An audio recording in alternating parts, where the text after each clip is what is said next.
Repay them, O Lord, according to the work of their hands. Give them a veiled heart. Your curse be upon them. In anger, your anger, pursue and destroy them from under the heavens of the Lord.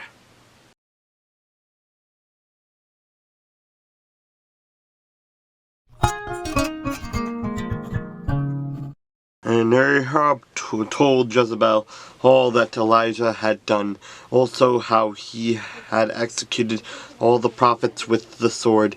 Then Jezebel sent a messenger to Elijah, saying, So let the gods do to me, and more also, if I do not make your life as the life of one of them by tomorrow, about this time. And when he saw that, he arose and ran for his life, and went to Beersheba, which belongs to Judah, and left his servant there.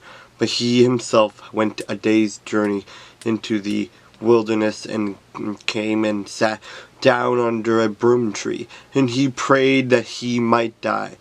And said, It is enough.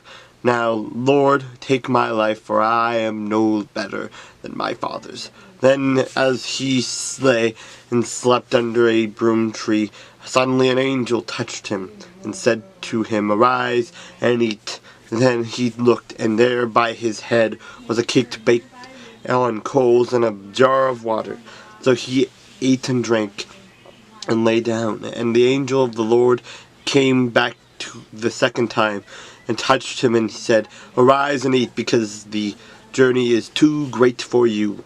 So he arose and ate and drank, and he went to in the strength of that food 40 days and 40 nights, as far as Horeb, the mountain of God. And there he went into a cave, and spent the night in that place.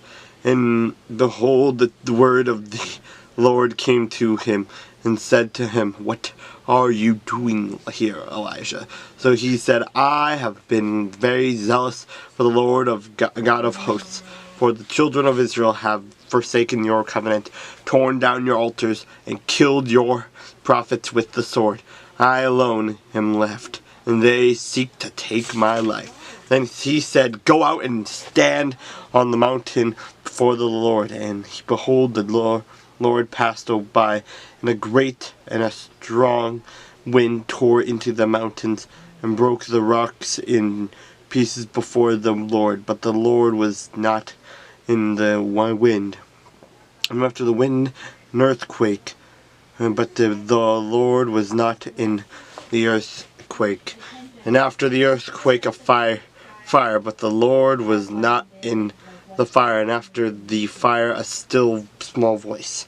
So it was, when Elijah heard it, that he wrapped his face in his mantle, and went out and stood in the entrance of the cave. Suddenly a voice came to him, and said, What are you doing here, Elijah? And he said, I have been very zealous for the Lord God of hosts, because the children of Israel have forsaken your covenant, torn down your altars, and killed your prophets with the sword. I alone am left, and they seek to take my life. Then the Lord said to him, Go, return on your way to the wilderness of Damascus. And when you arrive, anoint Hazael as king over Syria.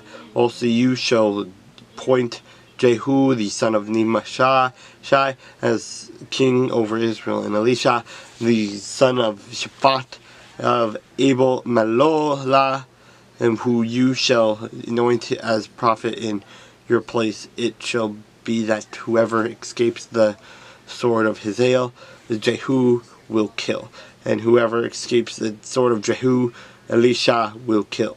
Yet I have reserved 7,000 in Israel, all whose knees have not bowed to Baal, and every mouth that has not kissed him. So he departed from there, and found Elisha the son of Shaphat, who was plowing with 12 yoke of oxen before him, and he was with the 12th. Then Elijah passed by him, and threw his mantle on him, and he left the oxen and ran after Elijah, and said, Please let me kiss my father and my mother, and then I will follow you. And he said to him, Go back again, for what have I done to you? So Elisha returned back from him and took a yoke of oxen and slaughtered them, and boiled their flesh using the oxen's equipment, and gave it to the people, and they ate. Then he arose and followed Elijah and became his servant.